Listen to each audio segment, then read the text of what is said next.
Monday, and because they said the smoke day is Wednesdays. So yes. So I mean, but this Monday, so that's fine. So what happens is that I'm going to have an engagement with Hon.Atta. In fact, it's not an interview, just a discussion to some of the things that they have already done as a government.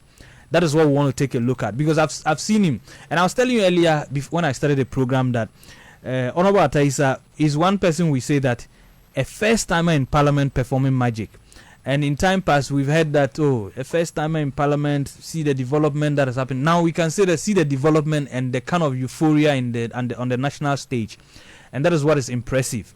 And it appears we've not seen this in a long while. They tell you that, it's not, Parliament is not about talking in the chamber. The job is at the committee level. We said, no, you can do all. Talk in the committee and talk in Parliament. We want to see you. So when you have a member of Parliament, it appears he has also raised the bar, because we all admit that Honorable Fuseni did fantastic. He kept the name of Sanaragu on the limelight. Atta has taken it on notch higher, simply because he is very much younger. And then it appears you stay in Parliament for a while, because the work he's doing in Sanaragu. I took a motorbike the other day, went around Sanaragu. Some of the roads, see the shaping that has started, and I believe that it will be very difficult for somebody to come and say, I want to, even within NDC, somebody to say, I want to contest Atta. Then he's going to enjoy another monopoly there. Eh? Honorable, I hope you're doing well. Yes, I'm doing well. It seems anytime a member of Parliament comes home, you don't have time to sit. Yes. You see, today has been a very day. That's why I can't be a politician. I can't. I don't know whether I can ever contest to be a member of Parliament, because the heckle alone wouldn't allow me. Anyway, how has it been? Yeah. I don't know whether since you entered Parliament, this is the first time we engaging. No, this should be the second. Oh, for me in particular. Okay, yeah. Particular, yes. Because mostly it's in the Banley. Yes. That's we do some of the conversations. Yes. Yeah. But it's great to have you around. Yeah, I'm grateful. And it's good, because I was even doubting whether you'd be able to make it, because the rounds I saw you doing, I said no, maybe it will be very challenging for you to come around. Yes. But I'm grateful you are here. Yes. Now let me start by saying that your government has done roughly a year and some 4 months, if we can say, or if you can say 3 months. How would you assess? What would you say that with the current performance of the Ghanaian economy in 2026, right from the time that John Mahama took over power till date, what will be your general overview in terms of assessing the government? All right. So let me begin by saying good evening to you, Robicon, and the entire management of Radio Tamale. And then I'll go out to greet the good people of Sanaragu. Naba Prasada na Yaguchena Mini Parborma Zaha.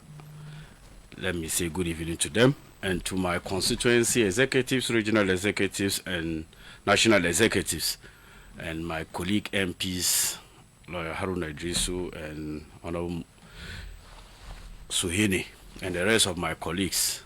I want to say good evening to you all. The question you have asked is very significant for me, because being part of the ruling party, it comes with enormous responsibility, and the expectations of the Ghanaian people is high. So if you are analyzing the performance of the government so far, you need to also accommodate the expectations of the people and giving them some level of assurance that indeed the reset agenda will touch every human being in Ghana and beyond. Now, to discuss the performance of the government, you need to also categorize it into various sectors. You can't just discuss success of a government in one sector. So I want to take time and take it one after the other. So I'll divide it into some thematic areas for viewers and listeners to understand and appreciate where we inherited Ghana from. It's also important to recognize that the pre-inauguration economy, which is the economy that was inherited from President Akufo-Addo, the major headache for the government was to stabilize the economy and recover strongly.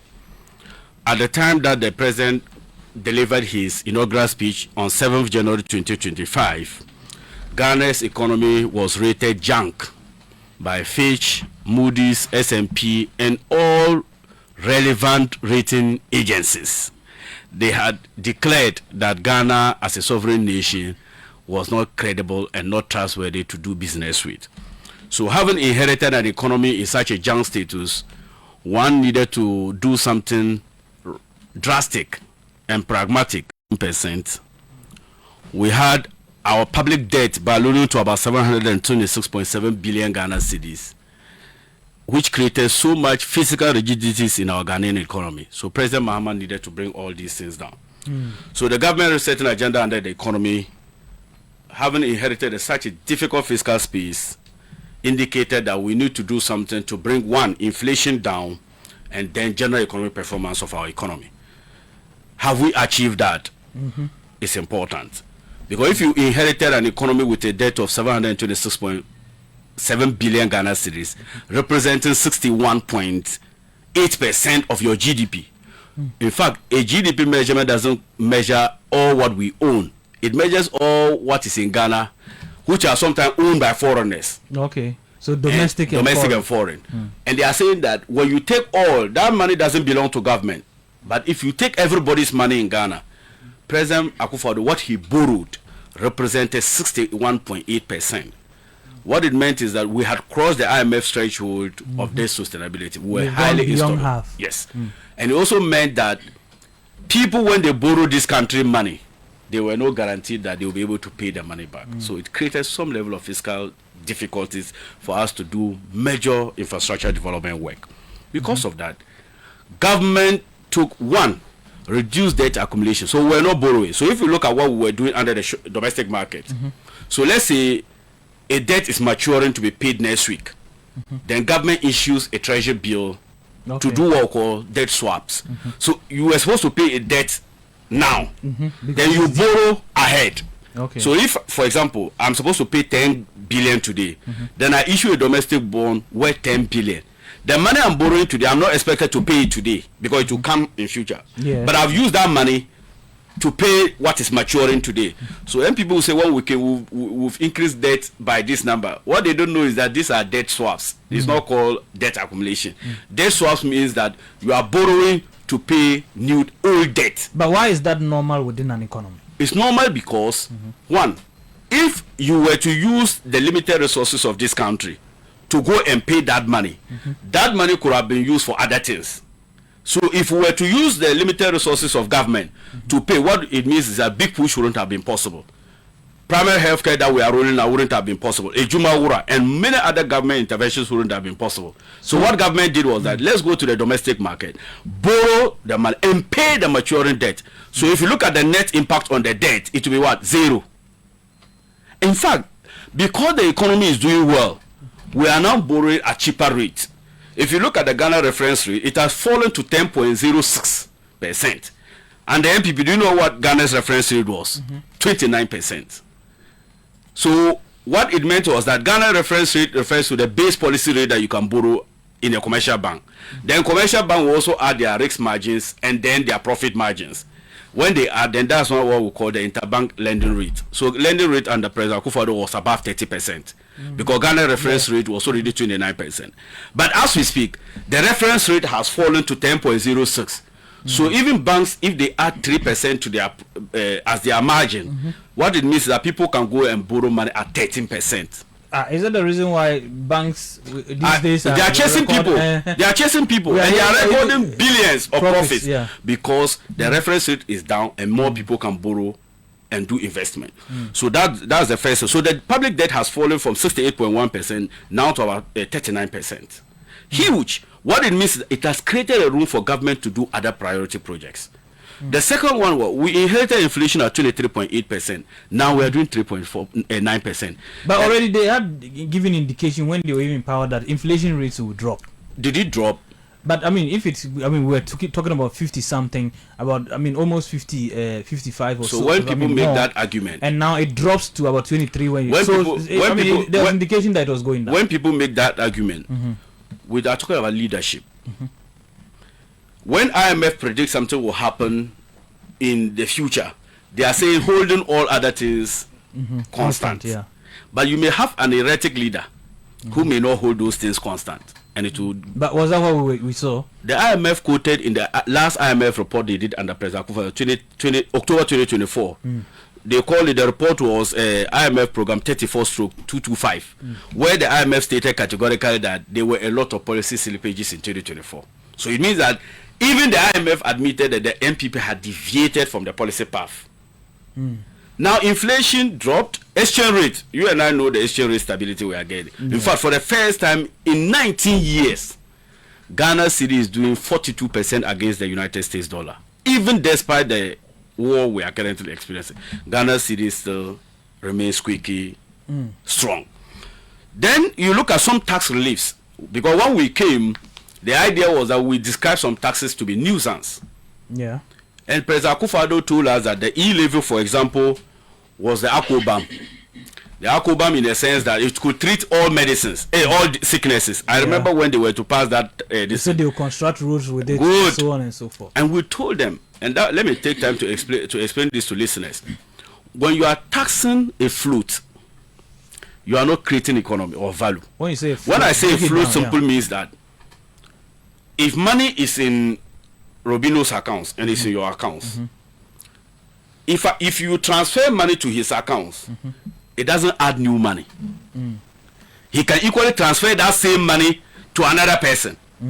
So if I transfer money into your accounts and you deduct that money thinking that I've created value to you, that same money will leave to another person's phone, and that same money can leave to another person's phone. So it's the same money moving in circles. Distributed. So that's what we call a float. So you don't tax flows, because if you tax flows, you are indirectly putting your hands into people's pocket and removing the money out of them. Yeah. But if you are taxing value addition, meaning that something is 10 cedis, then I'm creating value to it to make it 20 cedis. That extra 10 cedi is what we call a premium. So you tax premium, not flows. So the MPP, we told them that taxing e-levy was a high-speed robbery, but in an electronic version. And Ghana could do without it. And you know what they did? Because the flow concept, they budgeted that they were supposed to raise annually 6.9 billion Ghana cedis from e-levy. We told them that that money you are seeing to be electronic money is not money sitting somewhere. It's a float money. Because out of the money, the 200 billion that they said was in Momo Vault, that 200 billion could be in multiple accounts, and you add all. Meanwhile, that money has spread to many people. Yeah. But you will count it as different money. And we said that calculation that they did was erroneous. And you know how much they raised in first year? 340 million Ghana cedis from 6.9 billion. And that was what we were telling them, that you will not raise anything using this float concept. We said we can do away with it. And when so what it meant was that people actually abstained, and they were not using the service. Exactly. Because my mother, I can't send 200 Ghana cedis to my mother to buy medicine. Then that 200 Ghana. And you won't get the entire 200 Ghana. And I have to add, because MTN, we charge them the communication service tax. Talk tax. Then on their Mumu, to recover that talk tax, they introduce a commission of 1%. Yeah, where they deduct. Certainly. Why are they deducted? Because we are using their platform. What platform were you using to be paying e-levy to government? What is the role of government in the Momo platform? What did they do? Because you are already taking corporate tax of 25% on all the telcos. So when the telcos add all their 1% commission on Momo transaction, it accumulates to their revenue. And then they deduct their expenses. Then the profit margin left, government takes 25% on it. So when you are taking the 25%, at the same time taking the e-levy, what it means in taxation is called double taxation, tax on tax. Yeah. Because there's already an element of e-levy into the revenue. You've taxed that money, and that money has trickled down as a profit. You've taxed that profit too. So that e-levy money is also still in the profit that you have taxed. So we can imagine the burden at the time. So it makes businesses less competitive. Fine. And then the businesses, in fact, that's why industry grew at negative 2.2% in 2024, because businesses were suffocating. So we said we can do away with e-levy. So we cleared the e-levy, this thing, and then many other taxes, the betting tax, the withholding 10% on betting levy, and the COVID levy, and many other taxes. That became a booster to our economy. Then when you came to energy sector reforms, MPP made a campaign promise that when NDC wins the election, Dumso will be back. What they forgot to tell Ghanaians was that we were living on injury term.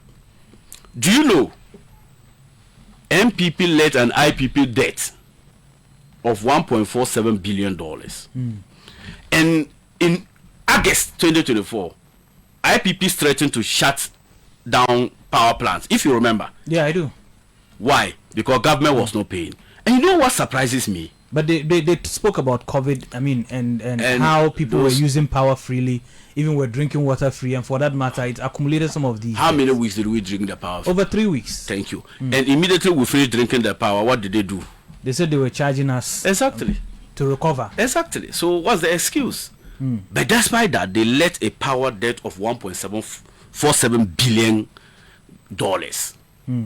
Since we came, have we heard any IPC charge saying they will run away? It's only at the initial times they were, no, agitating. Because government had just come. And we had always maintained. But you had to also levy one Ghana cedi. I'll come to that. We had always maintained the problem of Ghana under President Mahama was capacity issues. President Mahama addressed the issue of capacity. Then we now said that revenue collection was number 2. Then that was why under MIDA, the Millennium Development Agreement. By capacity, you mean generation? Generational capacity. We didn't have enough. Okay. Because there's always building new extension of communities. We said, let's introduce the cash waterfall mechanism. So if you know that IPPs, you take this power from them, you take this from Gridco, you take this from Bui, you take this from others, other power producers, private power producers.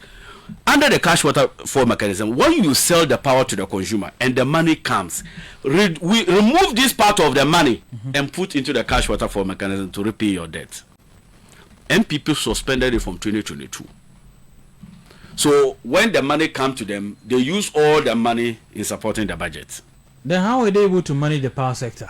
They managed it because they were not paying. And the IPPs, they were always, so what they used to do is that if they owe $400 million and IPPs threatened, then they go and pay $40 million. So to give them hope we will pay. That was the strategy they were using. So when we came, the books of the IPPs was heavy. So we said, we'll pay that 1.47 billion. And I'm happy to report that government of Ghana has paid the debt that accrued from 2022 to 2024 of $1.47 billion. So now we don't have any debt. We had legacy debt, debt before 2022. Yes. That is still available. Okay. We are paying that one on pro rata basis. Oh, okay. Now you talk about the 1 cedi levy. Yeah. If you look at the pricing mechanism of electricity, we'll talk about taxes, we'll talk about exchange rate, and then the cost of producing the power. Then that is what they sell, because government is not in the business of making profit. So ECG doesn't intend to make profit. What ECG should be doing is to get their power. Is that not, to get the money when they sell the power. But we realized that Robicon, we're now depending more on light crude. But the cost of the light crude was not factored into the electricity price buildup. So they had factored in gas, they had factored in hydro. But you are now powering all your generators with light crude. Who pays for it? We had 2 options. One was to borrow and pay, and the other one was to burden share. But borrow and pay simple means that you and I know, as at the time we came, we didn't have enough credibility out there to go and borrow externally. So it was not feasible. You remember, it's only last month IMF certified that Ghana can return to the external market. But the finance minister said you were not in a hurry. We are not in a hurry because we know where they took us to. So that was not an option, and government had to make sure that we restore fully the policy slippages the IMF talked about. Our intention was to make sure that we don't suffer the same thing and restore to what is it, sustainable part. Then the second to last is good governance. Let me just do public sector reforms that we have done. We have achieved all these fiscal and macroeconomic objectives with 58 ministers. Because it's not up to the 60 again. But President Akufo-Addo, when he won 2016 election, he appointed 125 ministers and said he was in a hurry. So they translated large number or elephant size of government to mean performance. But all the 125 ministers could not achieve what we are doing today.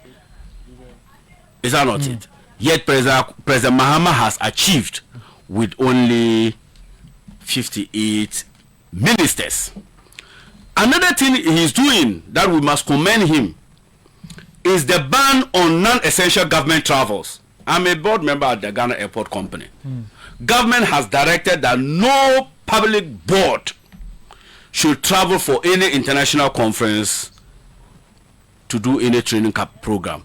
We must make sure that all training programs for boards, ministries, departments, and agencies are done locally. And you know what he's doing? If I'm supposed to go to, I was supposed to be in IMF program. I was supposed to leave here on 12. The cost of the ticket was almost $5,000. That is minus my hotel and my per diem.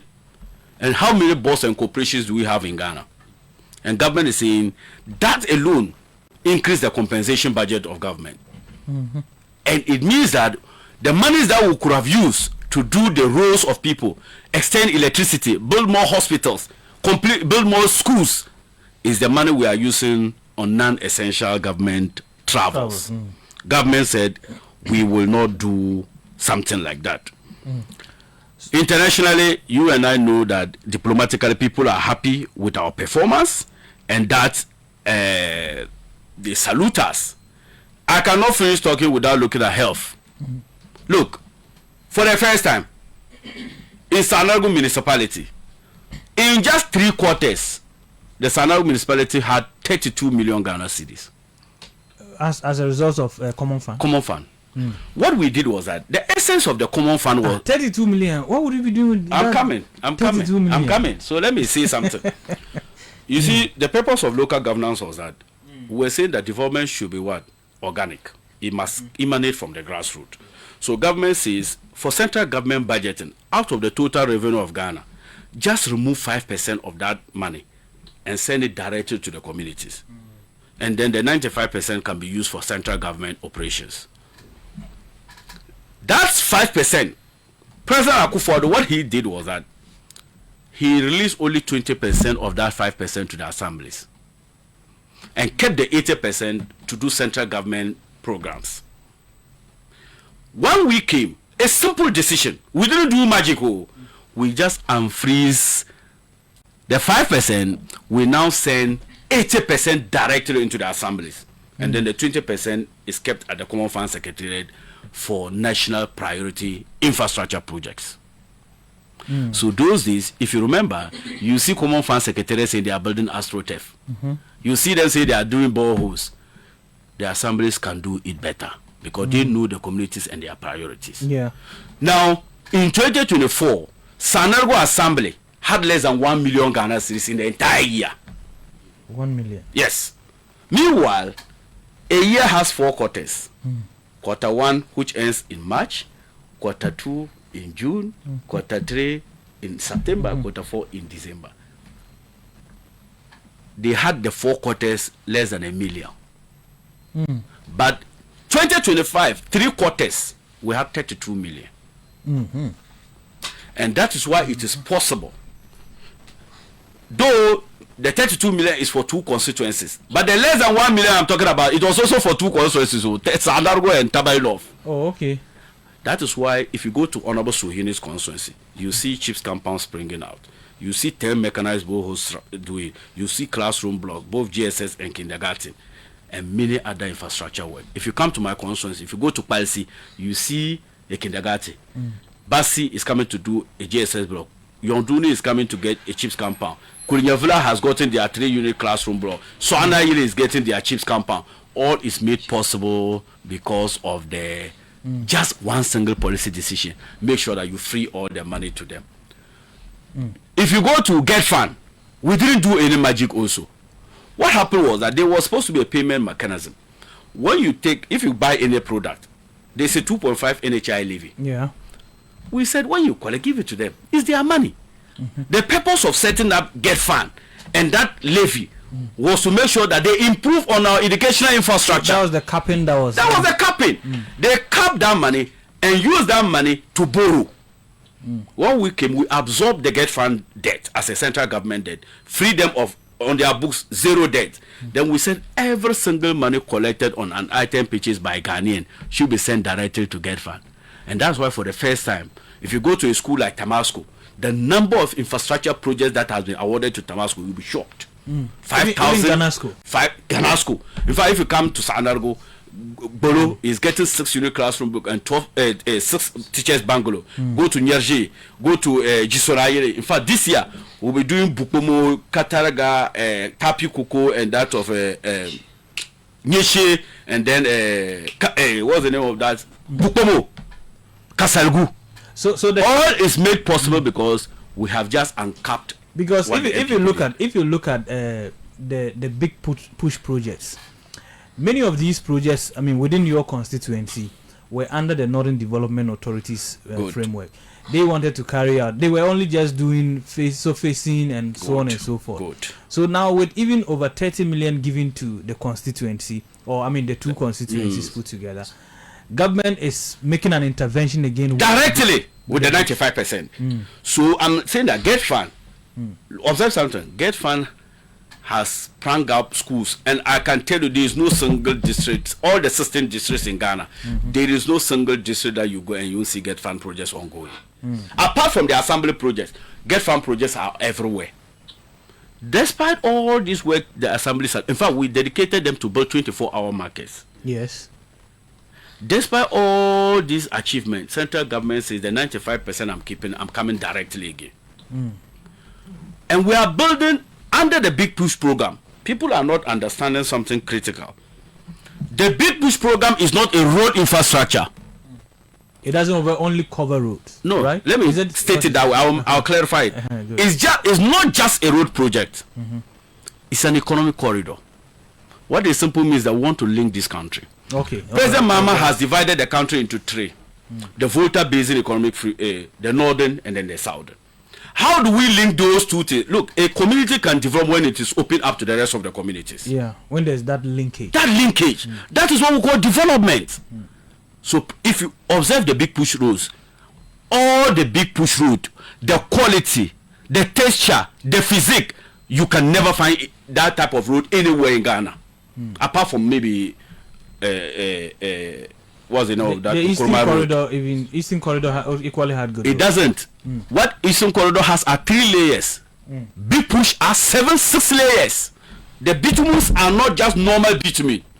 If you are seeing the videos of Big Push, you know that type of road is not usual. And Sanargo is getting a lot of it. Just from Jisonayile, all the way to Palisi Cemetery, all the way to Sanaro Koko, all the way to Abatua, all the way to UTS. That's the ring road. And it is connecting more than 40 communities in Tamale. So if I want to go to Vitin, I can start from Kurinyavula and go around to meet Vitin. From Vitin, I can move around to come and meet Kurinyavula again. Making sure, that's what it's called a outer third ring road. We want to make sure that we open up the communities to Tamale. And this type of road is supposed to serve as our Northern Development Anchor program, where we are saying that farm will now be connected directly to the market. And that's why every district has a 24-hour market. So these developments are not just isolated. These are well-valued chained development. We are not just building road infrastructure, because apart from the Big Push, we are doing other feeder highway roads. Today, we just cast forward for the construction of Sanaro Koko to Kasalgo Road. It's a feeder program. Under MPP, they were also doing feeder, but they were doing it in an isolated fashion. We are saying that we want to link the country together, and it is not happening in only northern region. All the 16 regions currently have been turned into a construction site. And so for that matter, road infrastructure is good, education is good, health is good, and then foreign policy. More countries are willing to give Ghana visa-free program. So okay, that's so what I'm saying. Let me, so from 100, from 0 to 100, I am positive because the IMF gave us the 2025 budget performance. They said we had achieved 82%. So because it's a verifiable data source, I'll go with what the IMF said, that President Mahama has done 82% of his promise under the 2025 budget, and we hope to achieve more. So with what you have mentioned, especially when we started from the economy in terms of the performance, where you took it from, as it stands now, what specific key indicators should Ghanaians pay attention to, especially those who are monitoring closely our financial stance and even the economy itself? What key indicators will you suggest, or would you say, because you are in that field, yes, that we should pay attention to when we are trying to evaluate the performance of the Mahama administration? There will be 4. One, on the economic side, always pay attention to your inflation because it guarantees predictability. When you know when you go to market, things doesn't escalate too much. It gives you some level of certainty. That's why someone sent me a message to say that why is the inflation down, but yet fares are high, fuel is rising. Good. So you see, inflation has about 307 products. So when they say inflation is 3.9, it doesn't mean price is falling. It is inflation because it's supposed to increase. Yeah, but when it is going down, it's deflation. Deflate. Well, abar moto chen karata et shit ma. The prime I go to remember the share. So inflation is increasing, but the rate at which it will increase will be lower. So in term example, let me just give you this example, Robicon. If inflation is 50%, what it means is that when a price is going to increase and the price of the product is, let's say, 20 cedi, if the inflation is 50%, it means that the price will go to 30 Ghana cedi, 50% increase. But if the price of the product is 10 cedi and inflation is also 10%, what it means is that 20 cedi rather, and the price inflation is 10%. What it means, and so the price going to 30 cedi because it's 50% inflation. If it is 10%, the price will only go for 22 Ghana cedis. So there's 8 cedi savings. So even though inflation is 10%, it has still increased the product by 2 cedi. But if it was 50%, it will have increased the price by 10 Ghana cedi. So that's why when we are saying inflation, it means that the price will increase but at a lower rate. Then the second consideration I want people to look at is your exchange rate. Because Ghana is an import-dependent nation. We import goods. We don't produce much. And we don't produce much. And the functional currency of Ghana is what? Cedi. Yeah. But we can't use the cedi to buy goods from America or China. We use American dollar because most of the products are priced in dollars. So if your exchange rate is not good, they will pass on the exchange difference onto the product, and you need to what? Pay it. So I'll give you an example. Robicon, if a year ago dollar was 15 cedi and you were owing $10,000, it means that year, if you were to pay that debt, $10,000, meanwhile a dollar is 15 cedi, it means that you would have been paying 150,000 Ghana cedis. True or false? That's true. So imagine you borrow $10,000 then at 15 cedi. If you were to pay that day, you would have paid 150,000. But imagine the same money you borrowed it a year ago, $10,000, and you have to pay that same $10,000 today. Meanwhile, the city is now 10. So how much will you now pay? 100,000. Yes. Have you made savings of 50,000 or not? I think I was discussing with one investor. I mean, he's a Ghanaian and a business owner. Good. Who explained that they took a loan from a bank as of that time to purchase some equipment. And now he is much more happier because the city has really, performed this time around. And he realized that almost about 1 million, in terms of what he should have added to pay, is now gone. Let me give you this example. I serve on a particular foreign subsidiary of a company. And I'm serving as a board member there. I won't mention the name because it's a private business. Their profit for this year is 74 million Ghana cedis. But out of the 74 million Ghana cedis, 43 million out of it is exchange gain. Exchange gain simply means that they bought something at a dollar rate at this amount, and they were to pay now because of the performance of So that's the exchange gain. 74 million and 43 million out of the 74 million is attributed to exchange gain. So that if you say, oh, you've managed the city, why is this? The business communities are happy with it. And the last one on the economic front is your fiscal, the deficit. Fiscal deficit, if it is negative, it simply means that you have spent more than you have. So it means that you need to go and borrow to finance your budget. But currently, government is doing a positive fiscal surplus of 1.5%. What it means is that we spend less than what we even have. So that marks of a good governance.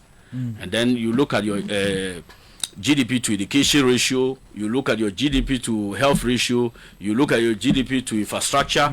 All this is, if it is growing, it means that the government is doing well. So from let's say from a fiscal positive, policy perspective, how effective has the government, the government's fiscal policy been stabilizing the economy? Yes, it is doing well. One, because we are prudent now. If you look at the finance minister, he is much particular on value than quantities. So if you remember, those days, people, they will say that government is not spending. So people used to just create policies, one-day policies, throw our money there, and then they put pressure on us, because you lead to deficit and you have to borrow to finance the deficit. So the fiscal policy simply means government revenue and expenditure management. So what Atufossi is doing better, and under President Mahama, is that he is learning to cut our coats according to the size of our cloth. And it appears people are complaining a lot because they said government doesn't want to spend because of inflation. So let's assume this. Let me give you an example.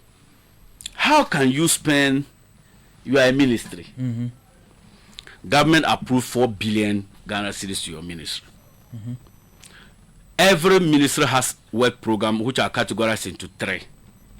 Compensation, goods and services, and capex. Capex are your infrastructure projects. And it is infrastructure project that creates jobs. Is that not it? How can you have 4 billion Ghana cedis allocated to a ministry or a department or agency, and their compensation of goods and services budget is almost 3.5 billion, and capex is 500 million?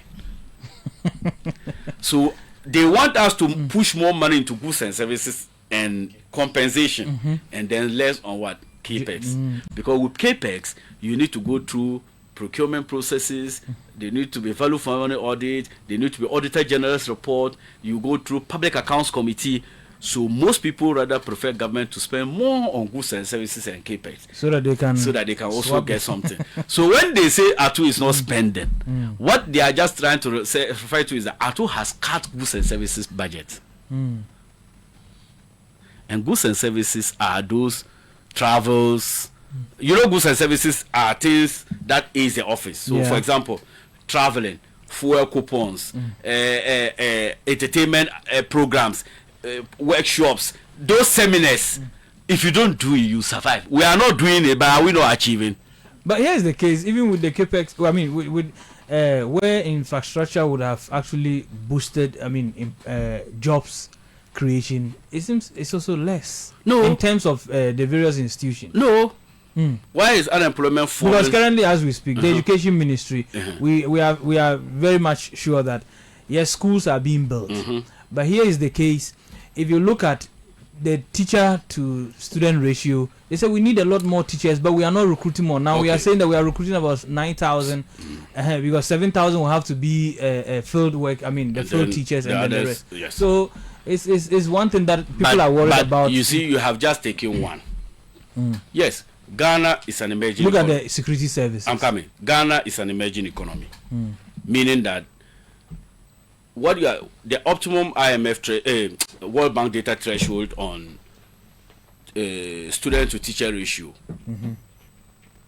is an ideal situation for countries to meet. But on recruitment, the one consideration that is important is the ability to pay.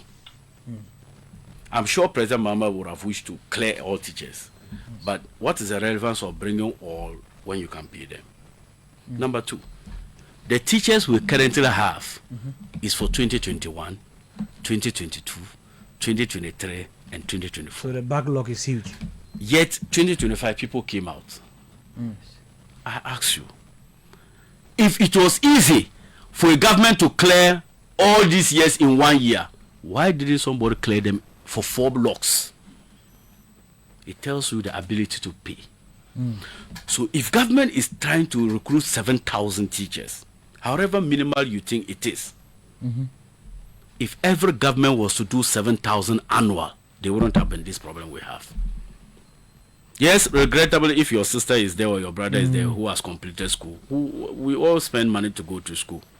But I'm appealing to teachers that it is this same situation we'll find ourselves when we forcefully recruit everybody and cannot pay people. This is a conversation that I think it must be had. That the reality of the matter is that government do not have enough fiscal space to recruit all. And it is not just all, because nurses are also there. If we recruit all nurses and teachers and use all our fiscal space for employment to recruit all, what about those who didn't do teaching or nursing? What happens to them? So government, that's what it's called governance.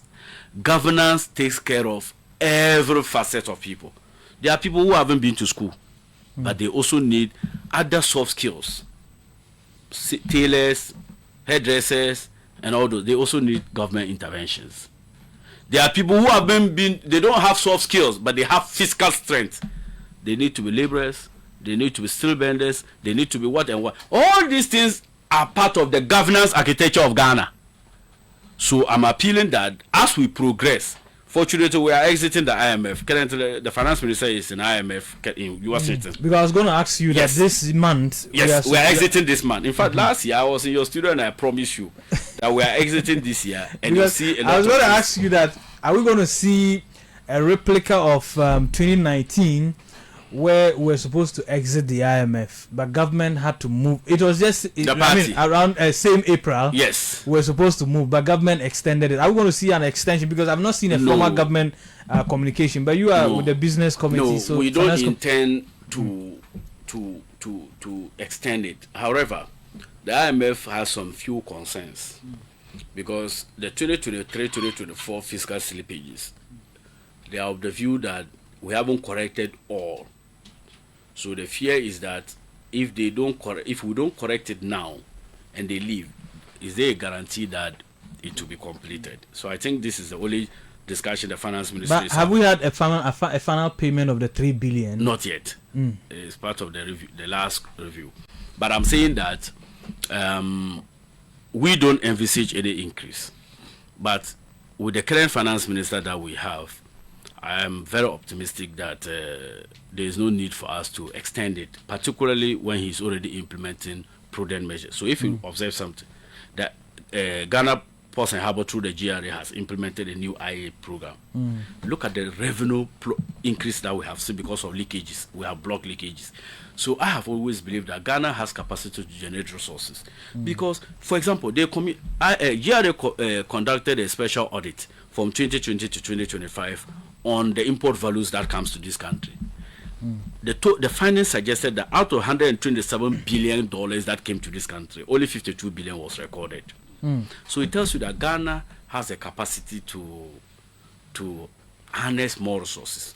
But the problem has always been the human-driven attitudinal issue. So I believe that once we are all committed to ensuring that every money that we spend in this country delivers real economic value to our people, we don't need to go back to IMF again. I know you are not a finance minister, but do you, from where you sit, because you sit in a very important committee in Parliament, do you, foresee, a situation where Ghana heads back to the international market to borrow? Because I'm trying to find out how sustainable will Ghana's current decision, or maybe in terms of our borrowing strategy, inure to our benefit. Let me be honest with you. There is no way any country can survive without borrowing. There's no way. You know why? Because even the US borrow. Oh, there's no country. There's no even Brunei that has the wealthiest oil depot. They borrow. You know why we borrow? Because human needs are insatiable. Because it will increase. It will increase. And the appetite to solve people, look, governance essence is to maximize the welfare of the people. So because human needs are ever increasing, it means that government should get more revenue to solve those problems. And how do you get more revenues when the same people that needs this? If you increase taxes, the same people will have what issues with the increase in taxes. So government have to diversify our revenue streams. And Robicon, let me be honest with you. Borrowing international is better than borrowing domestically. Why? Borrowing international is better than borrowing domestically. Why? One is because you are diversifying risk. Is it not because one we couldn't pay under the domestic debt exchange program? When they wanted to do haircut to our Ghanaians, how did you see it? It affected our own people. Haven't we done external debt restructuring? Have you heard anybody say something? So the risk is lower when you borrow with the external market because they are business community. They look at numbers, but here more on sentiments. Do you get the point? So to borrow outside is much better. The second thing too is that borrowing outside is cheaper. In Ghana, because the resources are not much, anybody who is willing to give you money simply you are promising the person higher returns. If not, they won't borrow you. They still have to add something. Exactly. But internationally, they look at your performance. And then the verdict of the IMF. And that's the relevance of the ratings agencies. IMF, Moody's, Fitch, S&P, and the rest. JP Morgan's when they rate your stocks. In fact, once your ratings are high, people are confident and they can borrow you at 3%.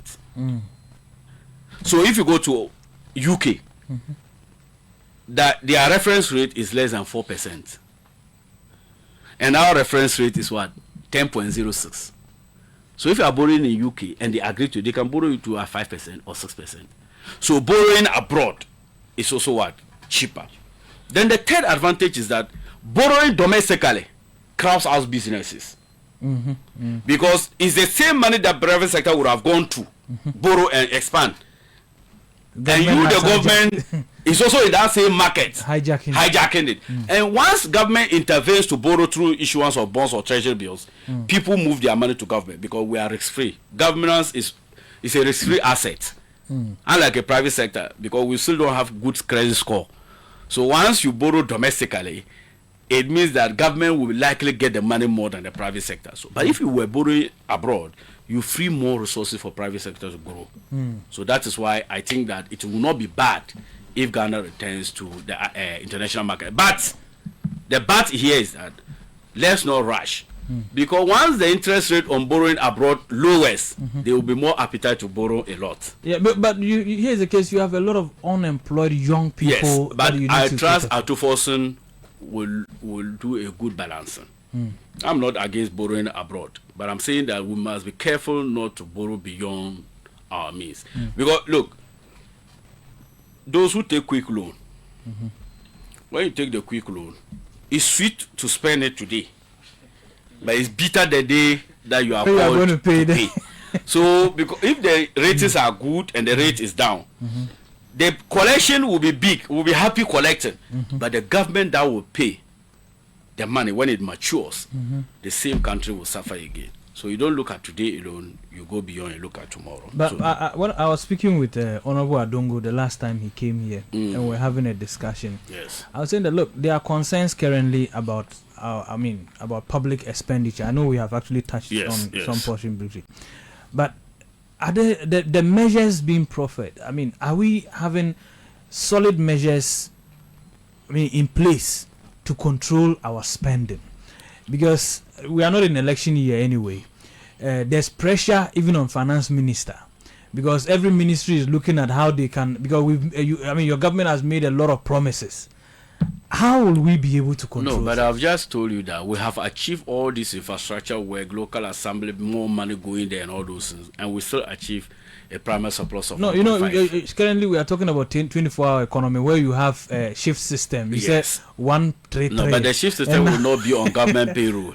Okay, it's going to be driven private sector, and the monies are coming. No, but you see, currently as we speak, I'm sure you've seen the conversation over social media. That what? When will the 1-3-3 start? Because the government has promised, you've not delivered it. They are looking at, okay, a government agency must have 3 shifts. No, but you see, those people don't waste your time on them. You see, there's a saying that in my language, let me say it. If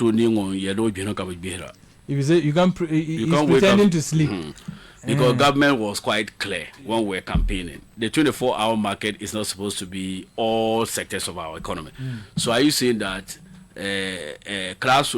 students should be going to school at 12 midnight? So let's not extend this type of logic. They are just being mischievous because they fail to take their time and go through the policy of government. Look, let me also ask, mature people, are they not doing 24? They are there through. So that service requires more hours. So you can. But school, how do you wake your child to go to school at 1 a.m.? So when we say a 24-hour economy, we were very clear that it's a private sector-led initiative, but partnered with government support services. We were clear. In fact, government will provide security, tax systems. Government will provide relevant, reliable power through the smart metering program. Government will give tax concessions, tax rebates, and all those, and then the entire governance architecture about the 24-hour economy. That's what we say. So government setting up the market spaces are for the private sector. Because I used to say that government will be the same person going to and sit in the market. But we are saying that when you build a 24-hour market, it simply means when somebody is coming to your community at 2 a.m., the person should be able to go and get a pharmacy. The person should be able to go and get something to eat. What's the name of that? When you are going to Accra, Lindado, are they not running 24 hours? There is a need for that market. Why? Because a car can come to that location at a particular time and hungry and need somewhere to pass. We are also trying to add value to our agricultural products. That's the relevance of the market. So Robicon, the 24-hour economy authority simple means is that it's an anchor where the private sector can leverage on to get more government incentives. Government is trying to create an enabling environment for private sector to grow. And I'll give you an example. Do you know currently Hon.Atta has given government $422 million. And government has put that money and saying that companies that are ready to execute the 24-hour economy come for that money. So what we are saying is that government should provide risk guarantees, and he's doing.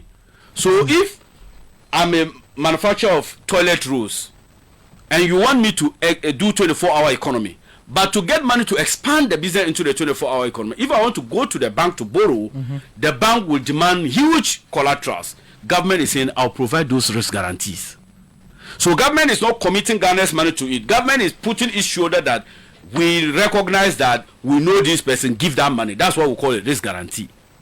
Ghana has potential of doing a sanitary pass in Ghana, but the company at Botiano that does the sanitary pass locally only do 1 million. Meanwhile, Ghana needs about 8 to 9 million.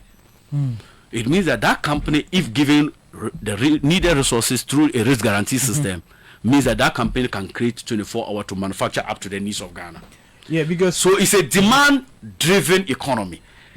And the idea behind this whole thing is that Ghana, no country can develop without considering what we call your competitive advantage. Countries do what we call SWOT analysis. Where is our strength? There are things, it is only Ghana you can do it. Ghana's cocoa is called the premium cocoa. How is it that we give it to UK to turn and do chocolate for us? So we need to look at value addition. And that's what we are saying, that currently government is trying to establish more than 50 processing companies in Ghana. Those companies will recruit people. That's what the MPP says, that you are trying to recycle the 1D1F. No, what they've forgotten is that the 1D1F was an isolated concept. It wasn't value driven. So it has no linkage. There's no linkage. So if you come to the motor king that they did, the parts were still being imported from other countries. If they were still paying import duties, then you come and give them capacity training and you put 1D1F. That's not what we are doing. If we are going to support them, we must, as a government, remove the obstacle of import duty where the spare parts come. Then they can assemble it here and create more market and create more human power. Cheaper. It becomes cheaper. So that's what we call value addition. The cocoa, the raw beans, how do we incentivize farmers to produce more cocoa? How do we incentivize the business processing people to process more? How do we get guaranteed market in the international space for them to sell? That is a complete value. So it's not just targeting one company.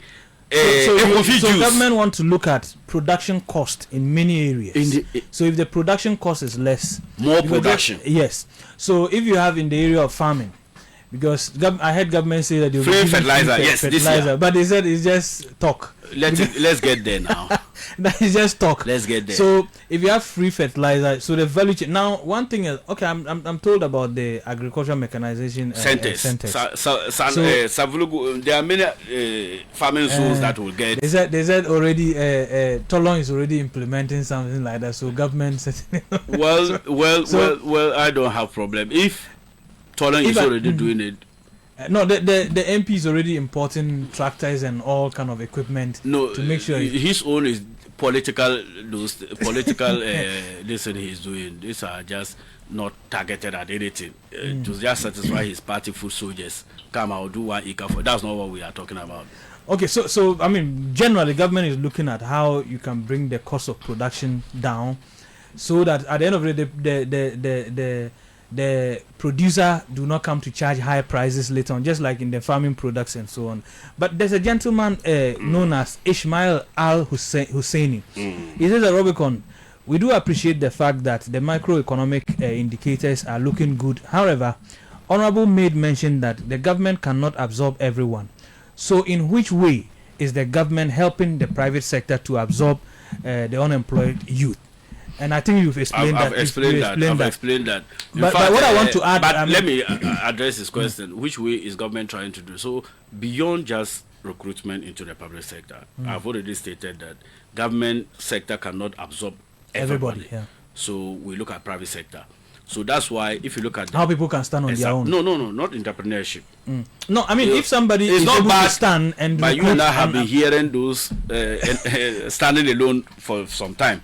But there are still bottlenecks on financing. There are bottlenecks on training. There are bottlenecks on access to markets. So if we want to do entrepreneurship, we must address these three key issues. But beyond that, I'm saying that look at the access to funds for private sector. It has increased by $19 million. What it simply means is that more money is going to the private sector to create jobs. So more jobs will be created. Then the second thing too is that government, through multiple channels, Ejumawura, in fact, a minimum beneficiary of Ejumawura is getting 20,000 Ghana cedis. Some people, business just need less than even that amount. But that's the minimum. Some are getting as high as 500,000 Ghana cedis. Is government really, committed to that particular? People are already receiving money. In because fact, President Mama is even likely to come to North this weekend. Beneficiaries of Ejumawura will be given money. And I'm saying that it is not the way just dramatizing everything on the media. Sometimes all this economic data he's talking about are reflection of general economic performance. So the data is not generated from home.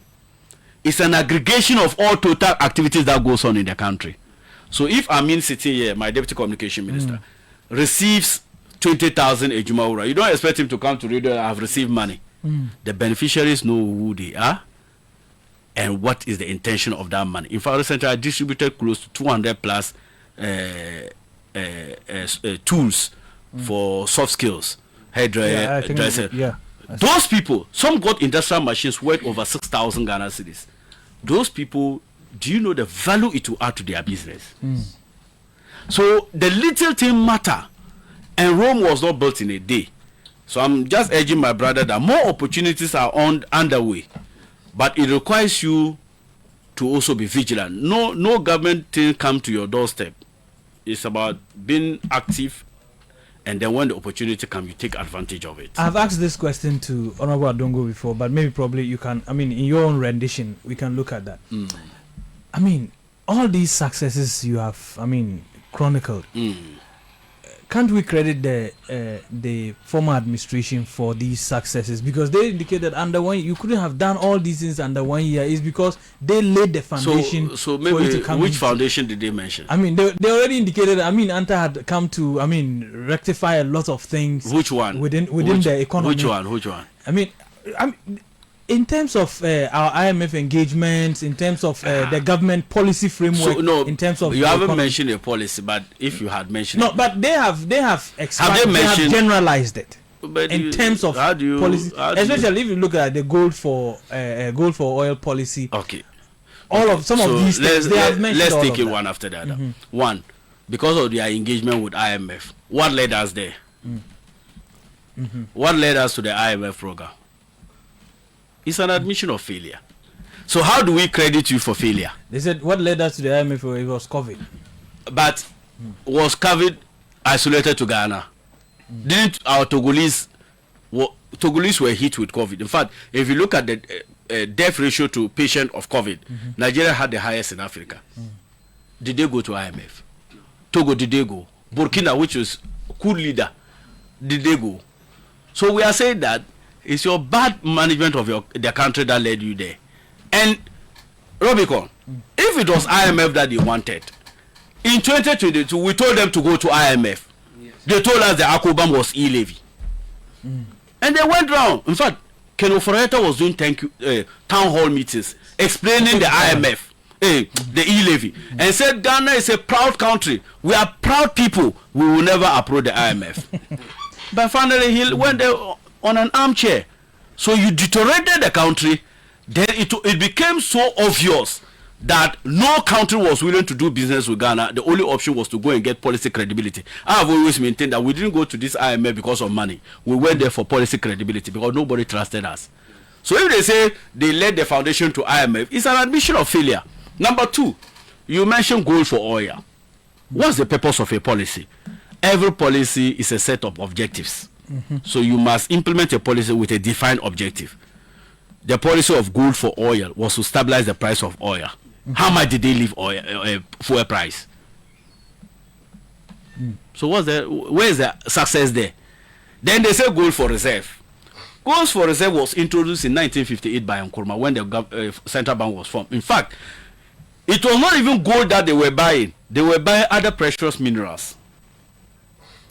In 1961-62, Dr. Nkrumah ramped up the gold purchase program by the Bank of Ghana and labeled it the legacy debt, legacy gold. That gold was so precious to Ghana that no government after Nkrumah, after his overthrow in 66, no government has ever contemplated even selling that gold. President Akufo-Addo came and sold it. So if you say gold for reserve, reserve simply means that you build money in foreign exchange, such that if there is a need for you to intervene in the market, in your forex market, to protect businesses and lower the pressure on your currency, or if your extended component of your loan is mature and you need dollars to pay, then you have enough to pay. Is that not the meaning of a reserve? What's the use of a reserve? To defend or to stabilize your currency and to pay your external component of the debt. Is that not it? You say you build for reserve. Let's take one. Did that lead to a reduction in our debt? No. Did that lead to a reduction in the pressure on our currency? No. You left it at 17. So if Dr. Hon.Atta is saying it is their policy, we should credit them. The only thing I will credit MPP for under Dr. Hon.Atta is because though he came very late, we call it Agbabon Kobre. He came very late, but he was better than Hon.Atta. Because having learned the lessons of the mistakes of Hon.Atta, he implemented the lessons. And this painful decision of the domestic debt exchange program also largely at the end of the day contributed some significant amount on some external component debt postponement, not reduction. When you restructure a debt, there are two components. You do either the coupon reduction or the principal reduction. Is that not it? So what simple means is that you are restructuring to tell them, instead of me to pay you in 1 year, let me now use 10 years to pay you. It doesn't mean the debt is gone. It is still there, but just that the payment period is elongated. So that's debt postponement, not debt reduction. But I'll leave that. He's a senior brother, so I'll leave it like that. Yeah, we'll settle it there. I needed to give people the opportunities, but because we don't, I mean, I think our time. At least give them one. The time is fast spent. Give them one. But I'm seeing some of the calls at already least give come. them one person. And the messages, I cannot even attempt the messages. A lot of messages already, and honestly, I thought most of us in Tamale, we did not always, I mean, we do not always enjoy the economic discussions, but the way I have gotten a lot of messages indicates that people are really following the bread and butter matters. Anyway, let me listen to this. Yes, good evening. Mr. Robicon, good evening to you. Good evening to the MP for Tamale Central, Honorable Prof. I'm called Chelma Nam, and I'm meeting you from Oshai. Good evening to Honorable Atta in your studio. We are very grateful for the explanation and the clarity that he has given out to the listeners outside there. Some of us were in darkness, but as he has explained, I believe our brothers in the faith and reckless entity, they will get to know more and much and better about the economy. But the issue I have to do is this, some of our senior brothers or some of the people in NDC, they are complaining that why is it that, I want Honorable attention again to me, that why is it that all the time when NDC, we are in power, we always come to make sure that we pay them, we organize money. But within a nutshell, when we leave power and MPP come, they will come and misuse this money and borrow more for NDC to come and do. Meanwhile, we will make sure that we gather the money, but we will not import our people, we will not engage our people. So our brothers in the NDC, some of them, they are having problems and caring about this. Okay, so thank you. Because of time, Because of time, I think your question is so clear. Maybe I'll pick one more person, and then that'll be it. Yes. Good evening. Good evening, Mr. Yes. Robicon Monison. Karkarbako. Okay, NDC MPP, that's fine. So wrap up for me.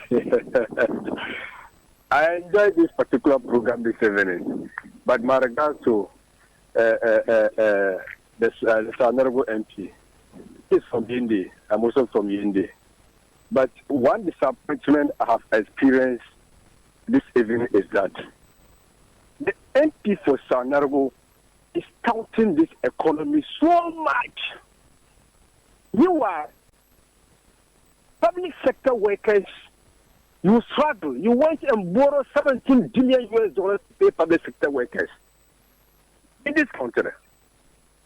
So, where is the growth of the economy when you cannot pay your own government workers for you to even go and borrow? When Akufo-Addo was in government, did we ever experience that, Robicon? He talked about the 24-hour economy. I don't know.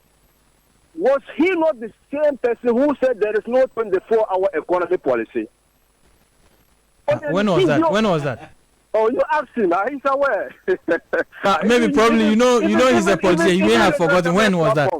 Even Radio Tamale platform was published. You check, you get it. He was the same person.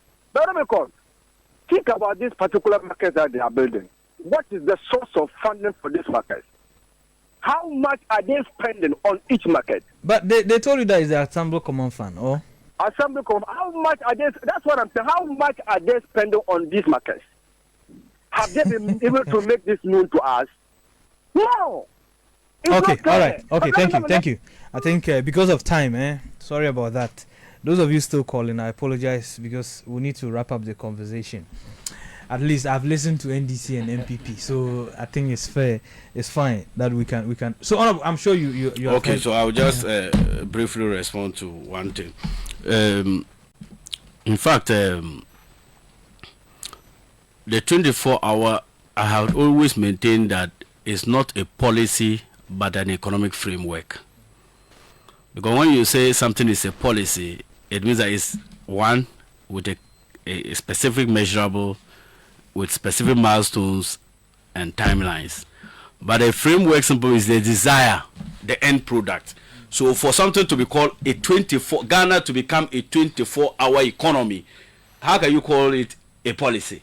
But for Ghana to become a 24-hour economy means that is the framework at which we are working at. Mm-hmm. But it will involve several policies to achieve Ghana being a 24-hour economy.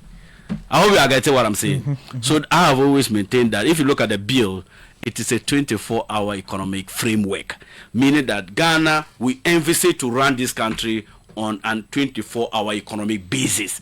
But under it, we have several policies to make Ghana 24-hour.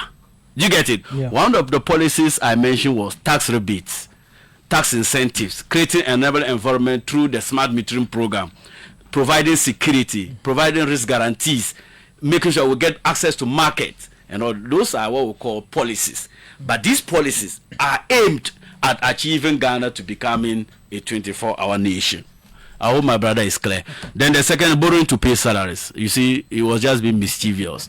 What the finance minister said was that having deducted statutory payments, NHIA, assemblies, and all those statutory payments, the money that is left will have to mean that to pay salaries, you will need to borrow about 17 billion. The reverse is this. In 2021, the total tax revenue of Ghana, 90% of it went to pay compensation. It means that it was only left with 10%. It couldn't do Get Fund, it couldn't do NHIA or whatever. So if you are doing the various statutory payments, depending upon your allocation of resources, will tell you where you put your tax revenue at.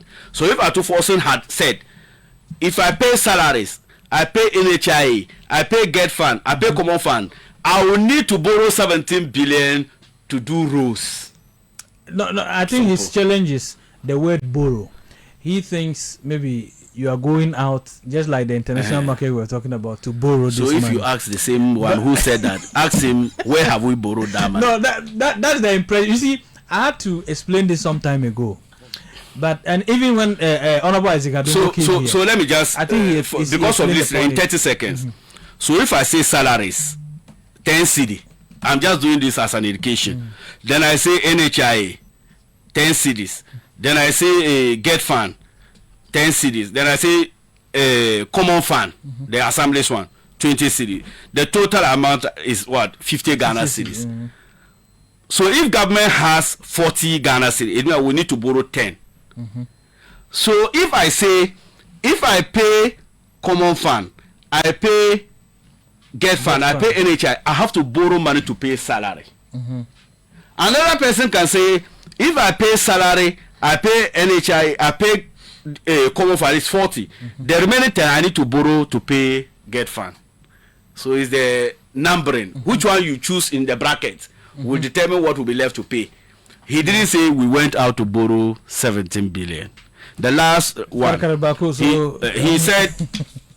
he said, how are we doing the 24-hour market? That's what I'm saying, that MPP, the unfortunate thing about them is that he's asking, where is the source of funding? You see, that's what I'm saying, that these are public things that he shouldn't have asked. Number one, the first 2025, when the Common Fund, Common Fund is passed from where?